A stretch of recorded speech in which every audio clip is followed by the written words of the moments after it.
Miss হবে না আপনার পছন্দের টিভি শো দেখুন জি5 অ্যাপে একদম ফ্রি।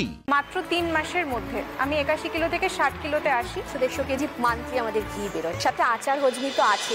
নমস্কার, শুভ সন্ধ্যা। জীবনের পথ কখনো সহজ নয়, কিন্তু প্রতিটি চ্যালেঞ্জই নতুন সম্ভাবনার দরজা খুলে দেয়।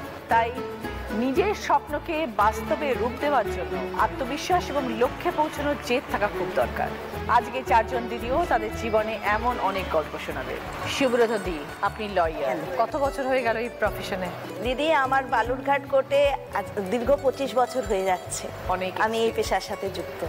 অ্যাকচুয়ালি দিদি, আমাদের বালুরঘাট একটা মফস্বল শহর হলেও এখন কিন্তু আইনের ব্যাপারে সবাই কিন্তু সচেতনতার দিকে চলে এসেছে।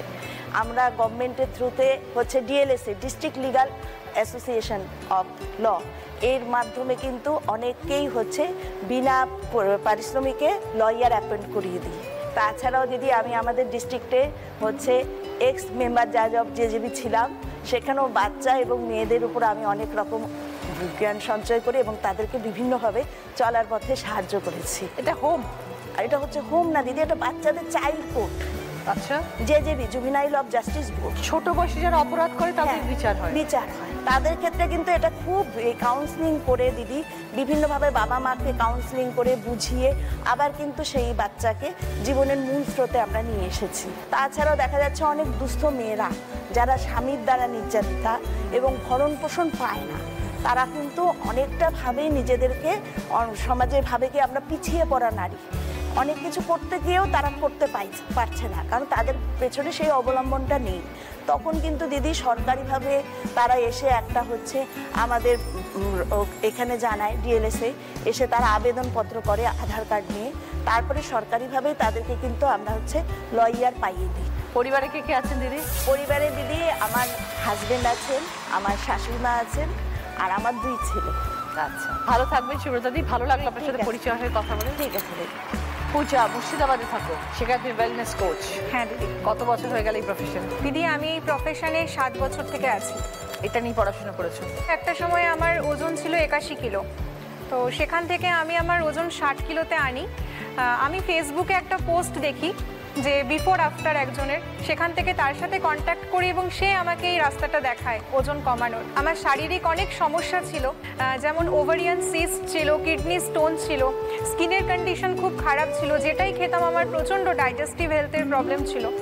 সেই জায়গা থেকে আমি বেরিয়ে আসতে পেরেছি মাত্র 3 মাসের মধ্যে। আমি 81 কিলো থেকে 60 কিলোতে আসি। তো ওই 3 মাস কি ফলো করেছিলে? ওই 3 মাস আমি খুব সুন্দর একটা ডায়েট ফলো করেছি, 80% নিউট্রিশন এবং 20% ওয়ার্কআউট, আর তার সাথে আমার কোচের গাইডলাইন, এটা ফলো করেছিলাম। আমি যখন একটা সুন্দর রেজাল্ট পাই, আমাকে দেখে সবাই জিজ্ঞাসা করতে শুরু করে যে আমি কিভাবে এই রেজাল্টটা পেয়েছি, যারা ছোট থেকে আমাকে দেখেছে।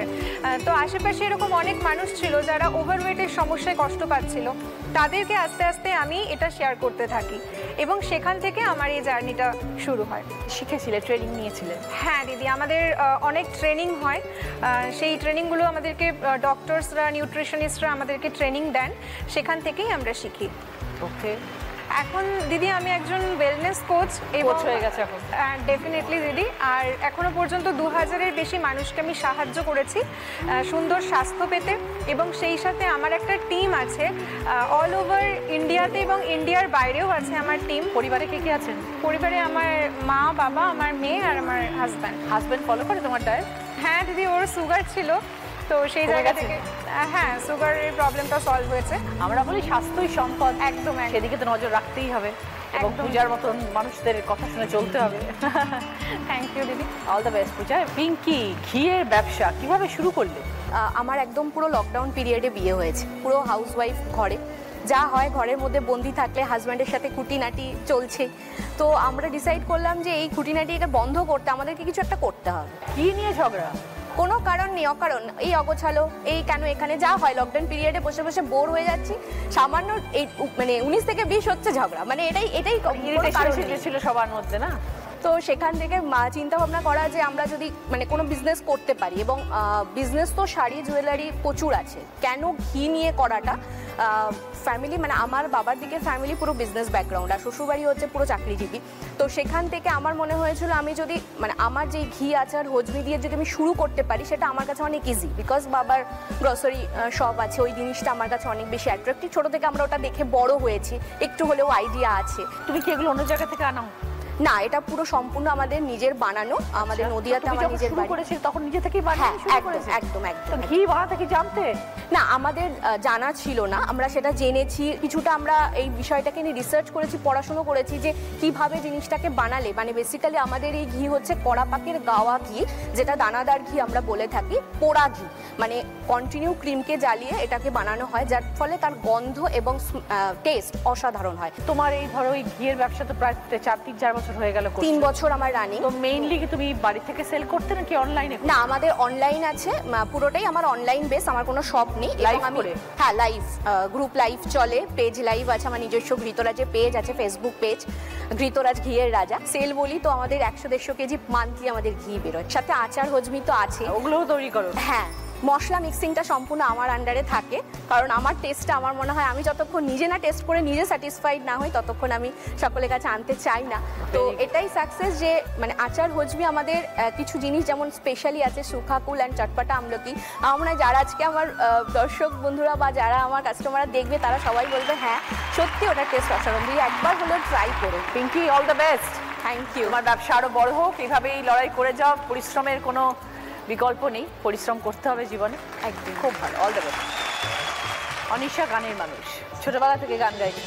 আমার গানের জার্নিটা অ্যাকচুয়ালি শুরু আমি যখন ক্লাস 3-তে পড়ি তখন থেকে। আমার মায়ের খুব শখ ছিল গান শেখার, কিন্তু সেটা হয়ে ওঠেনি। তো মায়ের খুব ইচ্ছা ছিল আমি ছোটোবেলা থেকেই গান শিখবো। তো ক্লাস 3 যখন আমি অ্যানুয়াল এক্সাম পাশ করি, তারপরে মা বাড়িতে একজন টিচার রাখেন, উনি আমার বাড়িতে এসে গান শেখাতেন।